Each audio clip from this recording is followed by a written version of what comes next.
4,000 কোটি টাকা ব্যয়ে মুজিব বর্ষ, হাসিনার বিরুদ্ধে অনুসন্ধানে দুদক। এদিকে প্রধান উপদেষ্টার সঙ্গে যুক্তরাজ্যের বাণিজ্য দূতের সাক্ষাৎ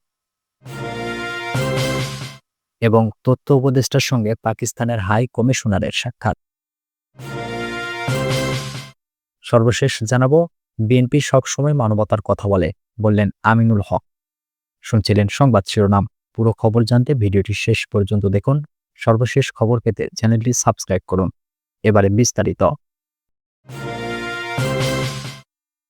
4,000 কোটি টাকা ব্যয়ে মুজিব বর্ষ, হাসিনার বিরুদ্ধে অনুসন্ধানে দুদক। 4,000 কোটি টাকা ব্যয় করে শেখ মুজিবের জন্মশতবার্ষিকী মুজিব বর্ষ উদযাপন ও শেখ মুজিবের 10,000-এর বেশি মুরাল ও ভাস্কর্য নির্মাণ করে অর্থ অপচয় ও ক্ষতি সাধন করার অভিযোগ অনুসন্ধানের সিদ্ধান্ত নিয়েছে দুর্নীতি দমন কমিশন দুদক। বুধবার দুদকের মহাপরিচালক মোহাম্মদ আক্তার হোসেন বিষয়টি নিশ্চিত করেছেন। তিনি বলেন, সাবেক প্রধানমন্ত্রী শেখ হাসিনা ও তার বোন শেখ রেহানা সহ অন্যান্যের বিরুদ্ধে রাষ্ট্রীয় কোষাগার থেকে প্রায় 4,000 কোটি টাকা ব্যয় করে শেখ মুজিবের জন্মশতবার্ষিকী মুজিব বর্ষ পালন ও শেখ মুজিবের 10,000-এর বেশি মুরাল ও ভাস্কর্য নির্মাণ করে অর্থ অপচয় ও ক্ষতি সাধনের অভিযোগ রয়েছে।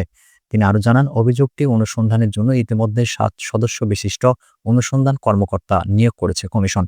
কর্মকর্তাদের সংশ্লিষ্ট আইন, বিধি এবং বিভিন্ন সময়ে জারিকৃত সার্কুলার মোতাবেক অভিযোগটির অনুসন্ধান কার্যক্রম সম্পন্ন করে তার সময়ের মধ্যে প্রতিবেদন দাখিলের জন্য নির্দেশক্রমে অনুরোধ করা হয়েছে। প্রধান উপদেষ্টার সঙ্গে যুক্তরাজ্যের বাণিজ্য দূতের সাক্ষাৎ।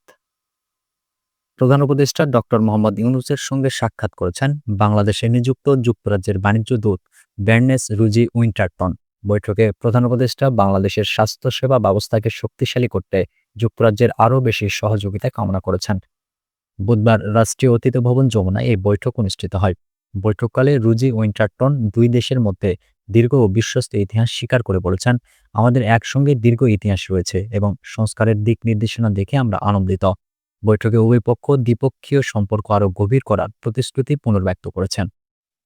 ডক্টর ইউনূস বলেছেন, দেশ একটি রূপান্তরমূলক মুহূর্ত অতিক্রম করছে, তা আমাদের জন্য খুবই গুরুত্বপূর্ণ সময়। আমরা প্রতিষ্ঠান পুনর্গঠন এবং অগ্রাধিকার পুনর্গঠনের উপর মনোনিবেশ করছি। বাংলাদেশের দক্ষ স্বাস্থ্যসেবা কর্মীর জরুরি প্রয়োজনীয়তার কথা তুলে ধরে অধ্যাপক ইউনূস বলেন, বর্তমানে আমাদের নার্সের ঘাটতি রয়েছে, কিন্তু নার্সিং শুধু একটি জাতীয় উদ্বেগের বিষয় নয়, বরং এটি একটি বৈশ্বিক প্রয়োজনীয়তা। আমরা শুধু বাংলাদেশের জন্য নয়, বরং বিশ্বের জন্য আরও নার্সদের প্রশিক্ষণ দিতে চাই। প্রধান উপদেষ্টা বাংলাদেশের স্বল্প সম্পদের স্বাস্থ্য খাতকে শক্তিশালী করার জন্য যুক্তরাজ্যের সমর্থনের আহ্বান জানান। তিনি বলেন, সরকার পরিচালিত স্বাস্থ্য কর্মসূচি প্রায় অকার্যকর। এখানে যুক্তরাজ্য গুরুত্বপূর্ণ ভূমিকা পালন করতে পারে। আরেকটি সম্ভাবনাময় ক্ষেত্র হল ঔষধ শিল্প। আমরা আপনাকে পেটেন্ট সুরক্ষা তুলে নেওয়ার পক্ষে ওকালতি করে বিশ্বব্যাপী ভ্যাকসিনের অ্যাক্সেসকে সমর্থন করার জন্য অনুরোধ করছি, যাতে প্রতিটি দেশ একটি সামাজিক ব্যবসায়িক মডেলের অধীনে সাশ্রয়ী মূল্যে ভ্যাকসিন উৎপাদন করতে পারে। উভয় পক্ষ শিক্ষা, টেক্সটাইল শিল্প, প্রতিরক্ষা এবং বিমান চলাচল সহ কৌশলগত সহযোগিতার বিস্তৃত ক্ষেত্রগুলো নিয়ে আলোচনা করেছে। তথ্য উপদেষ্টার সঙ্গে পাকিস্তানের হাই কমিশনারের সাক্ষাৎ। তথ্য ও সম্প্রচার মন্ত্রণালয়ের উপদেষ্টা মোহাম্মদ মাহফুজ আলমের সঙ্গে বাংলাদেশে নিযুক্ত পাকিস্তানের হাই কমিশনার সৈয়দ আহমেদ মারুফ সাক্ষাৎ করেছেন। বুধবার দুপুরে তথ্য ও সম্প্রচার মন্ত্রণালয়ে সাক্ষাৎ অনুষ্ঠিত হয়।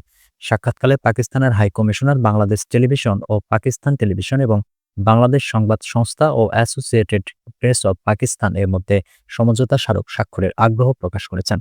সাক্ষাতে উপদেষ্টা পাকিস্তানে বাংলাদেশি চ্যানেল সম্প্রচারের ক্ষেত্রে পাকিস্তান সরকারের সহযোগিতার বিষয়ে আলোচনা করেন। সাক্ষাৎকালে পাকিস্তান হাই কমিশনের প্রেস কাউন্সিলর ফসিউল্লাহ ও তথ্য উপদেষ্টার একান্ত সচিব সৈয়দ এনামুল কবির উপস্থিত ছিলেন। বিএনপি সবসময় মানবতার কথা বলে, বললেন আমিনুল হক। বিএনপি সবসময় মানবতার কথা বলে উল্লেখ করে বিএনপির ক্রীড়া বিষয়ক সম্পাদক আমিনুল হক বলেছেন, ফিলিস্তিনের গাজায় ইসরায়েলের মানবতা বিরোধী আগ্রাসন এবং গণহত্যার প্রতিবাদে বাংলাদেশের ইতিহাসে স্মরণকালের সেরা র্যালি করবে বিএনপি। বুধবার দুপুরে ঢাকার নয়াপল্টনে ভাসানী ভবন মিলনায়তনে ফিলিস্তিনের গাজা ও রাফায় ইসরায়েলের মানবতা বিরোধী আগ্রাসন এবং গণহত্যার প্রতিবাদে বিএনপির র্যালি সফল করতে ঢাকা মহানগর উত্তর বিএনপির এক যৌথ সভায় সভাপতির বক্তব্যে তিনি এসব কথা বলেন। আমিনুল হক বলেন, ফিলিস্তিনের গাজা ও রাফায় ইসরায়েলি ইহুদিবাদীরা যে হত্যাযজ্ঞ চালিয়েছে তা কোনো যুদ্ধ নয়, বরং তা মানবতা বিরোধী কাজ। তারা যে হত্যাযজ্ঞ চালিয়েছে এটা সারা পৃথিবীর মানুষ মেনে নেয়নি, আমাদেরও কাম্য নয়। ইসরায়েলি নির্মমতা ও নিষ্ঠুরতা থেকে নারী, পুরুষ, শিশু, বৃদ্ধ কেউ রেহাই পাচ্ছে না উল্লেখ করে বিএনপির এই নেতা বলেন, এমনকি হাসপাতালও তাদের বর্বরতা থেকে রেহাই পায়নি। আমরা এই নির্মমতা, বর্বরতা, নির্যাতন এবং নিপীড়নের তীব্র নিন্দা ও প্রতিবাদ জানাই। অন্তর্বর্তী সরকারের ভেতর থেকে একটি গোষ্ঠী বিএনপির বিরুদ্ধে অপপ্রচার ও মিথ্যাচার করছে বলে অভিযোগ করে আমিনুল হক বলেন, বিএনপি বাংলাদেশে একটি সুন্দর সমাজ ও মানবিক বাংলাদেশ গড়ার লক্ষ্য নিয়ে কাজ করছে।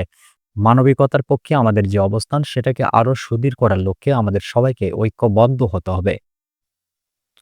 সুপ্রিয় দর্শক, এ ছিল এখনকার মতো সর্বশেষ সংবাদ।